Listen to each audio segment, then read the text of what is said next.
Our scripture this morning is from Genesis chapter 50, the last part of the book of Genesis and the last part of the story of Joseph and his brothers. Chapter 50, verse 14 through 22. After he had buried his father, Joseph returned to Egypt with his brothers and all who had gone up with him to bury his father. Realizing that their father was dead, Joseph's brothers said, "What if Joseph still bears a grudge against us and pays us back in full for all the wrong that we did him?" So they sent a message to Joseph, and it said, "Your father gave this instruction before he died. Say to Joseph, I beg you, forgive the crime of your brothers and the wrong they did in harming you. Now therefore, please forgive the crime of the servants of God your father." Joseph wept. When his brothers came before him, they also wept and fell down and said, "We are here as your slaves." But Joseph said to them, "Do not be afraid. Am I in the place of God? Even though you intended to do harm to me, God intended it for good, in order to preserve a numerous people as he is doing today. So have no fear. I myself will provide for you and for your children." In this way, he reassured them, speaking kindly to them, and Joseph remained in Egypt, he and his father's household, and Joseph lived 110 years. This is the word of the Lord. Thanks be to God. According to my very sketchy memory of American history class, slavery in America stopped right around the Emancipation Proclamation, right? That day, even though in Texas it took till like Juneteenth. But of course, as I've learned more history, real history, I don't even know if there's such a thing as real history. As I've learned the nuance of history since then, I've discovered it's not as easy as that. Did you know the slave trade is still alive? Still very well in America, all over the world. In fact, in America, it's a multi-billion-dollar business. Take, for example, the story of G. G was a college student in Togo, West Africa, when her family entered into a financial crisis that should feel familiar to many people in America.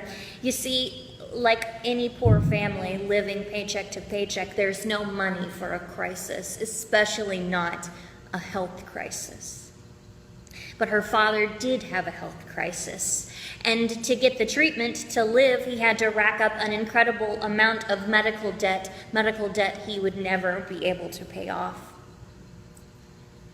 It was costing a lot to feed G and her kids.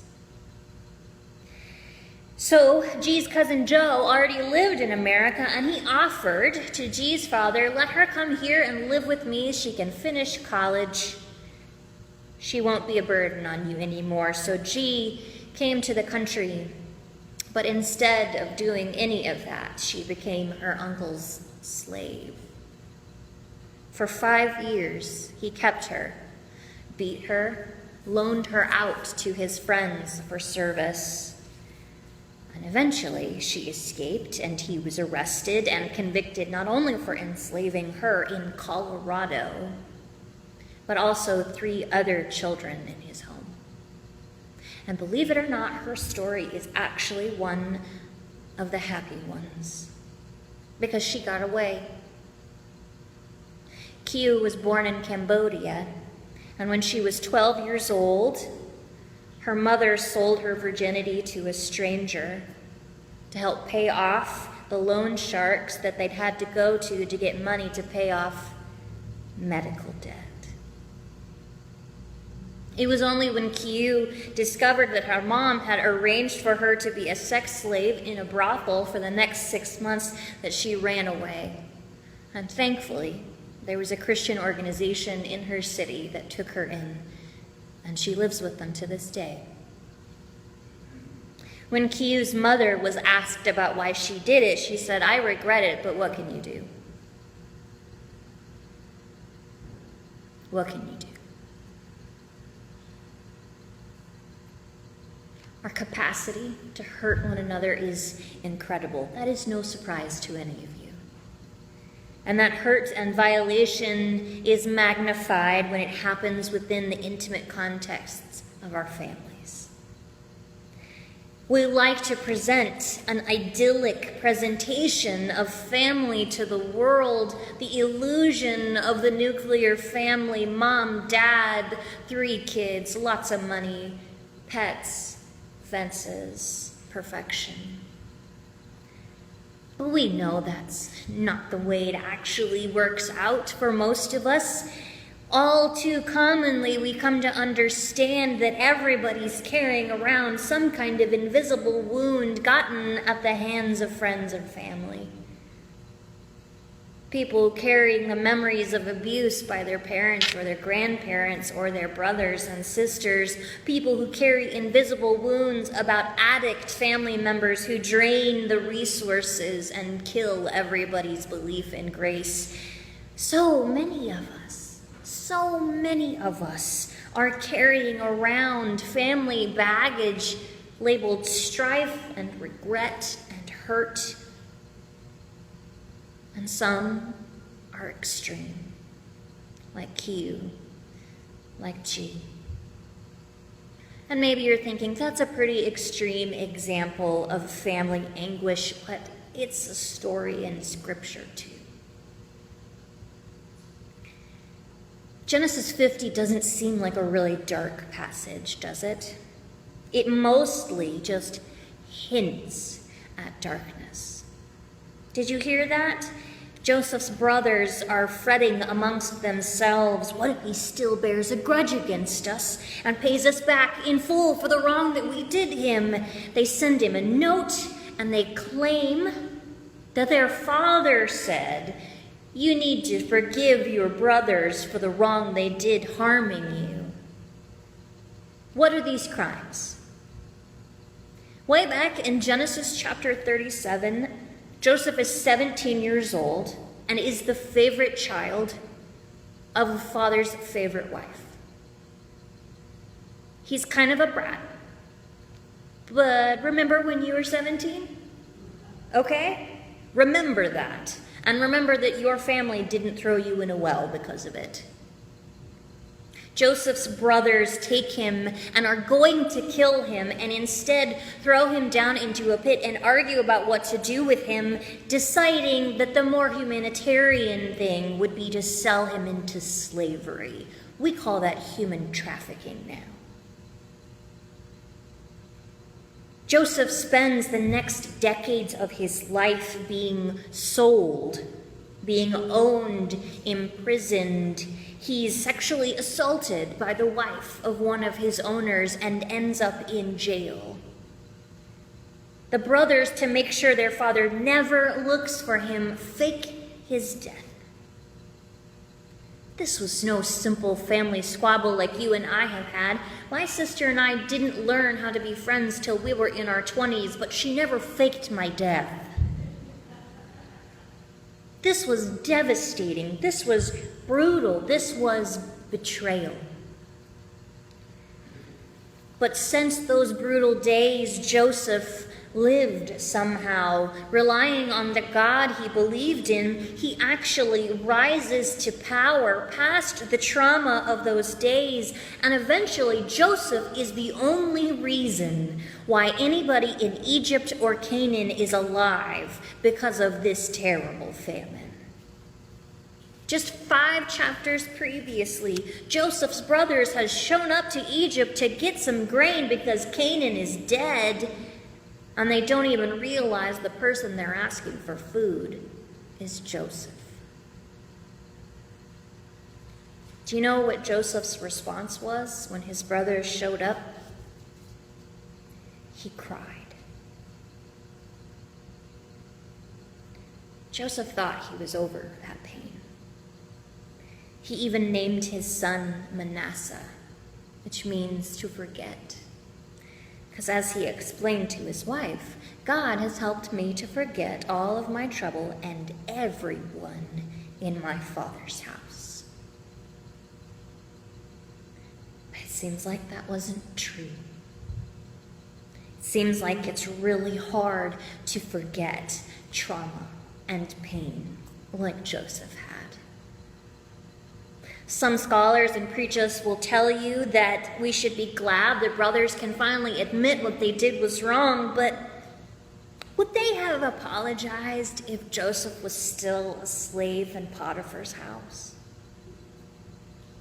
The fact that Joseph has so much power over them makes me suspicious of their motives. And Joseph seems pretty conflicted about it too. He receives this message from his brothers asking for pardon, and again, his response is to weep. Family can wound us like no one else. Joseph knows that. And yet, in this stunning story of dreams and famine and betrayal and death and miraculous coincidence, an even more stunning, impossible thing happens. Joseph's brothers find themselves in his presence, afraid. They throw themselves at his feet. They say, "We'll be your slaves," and honestly, they deserve to be. They deserve anything that happens to them. They condemned an innocent child to slavery out of nothing more than petty jealousy. But Joseph somehow speaks an impossible word, a word I do not think I could have spoken. Do not be afraid. Am I in the place of God? To the Egyptians, he might as well have been one of the gods. He was the one plucked out of obscurity who was able to interpret the Pharaoh's dreams without being told what they were. It was his leadership that led to the building of silos that kept grain in them during 7 years of plenty to carry them through 7 years of famine. Joseph could have, out of his grief and out of his pain, ordered the summary execution of his brothers, and no one would have asked a question. But Joseph says, "You intended to harm me, but God intended goodness in order to preserve all of these people. So have no fear. I will provide for you and even for your children." The brothers took everything from him. And Joseph's response after long years is generosity and a care so deep it even goes to these men's children. I would point out, however, that he does not offer them forgiveness. It's important to pay attention when Scripture is silent. The one thing the brothers explicitly asked for seems to be the one thing that Joseph cannot give them. Maybe that's what he means when he says, "Am I in the place of God?"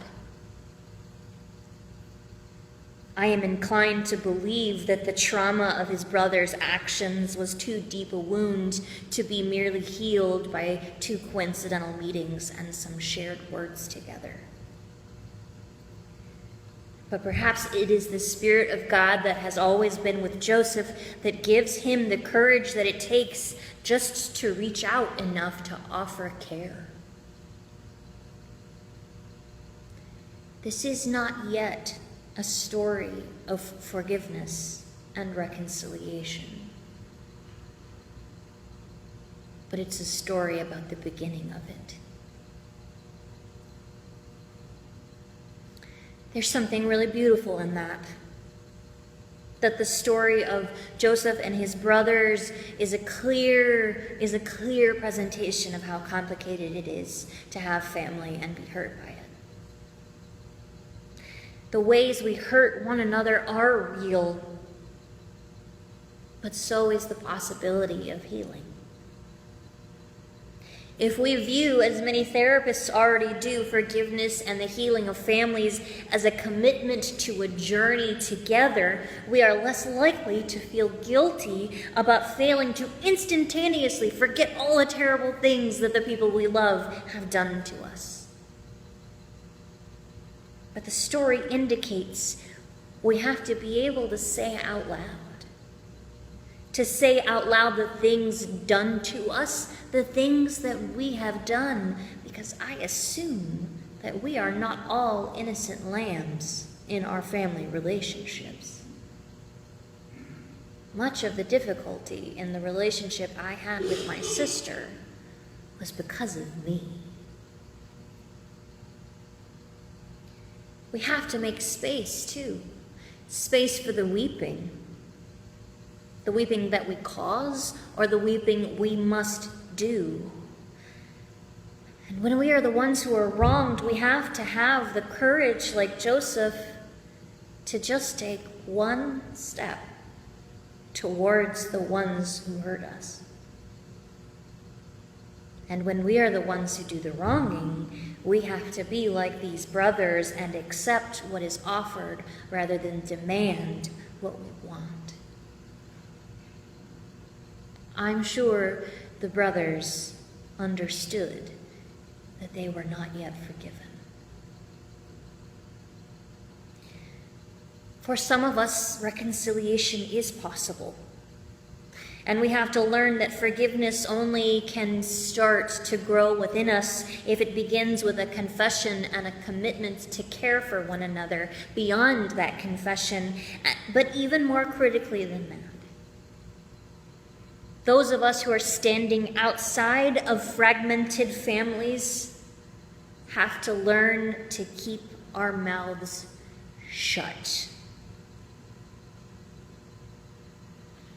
The women I spoke of, G and Q, are like Joseph. They are trafficked by their families. But we have no right to dictate to them their responses, to force their hands, to unfairly prescribe this story as an ultimatum about their way forward in their lives. The story of Joseph is a description, it is not a prescription. We never know the full stories of other people, whether those who have done the wrong would even admit they committed a sin, whether those who are wronged could actually safely approach their family without putting them in danger. We have no idea how God is moving or what God is doing in all of the hurting families around us, what God's plans are for the transformation of evil into good. The story of Joseph and his brothers and the beginning of forgiveness is a possibility, but we have to trust that God is working out the good for those he loves in ways that may not look like this. Sometimes, even when our lives look like Joseph's, the journey towards forgiveness can't start yet.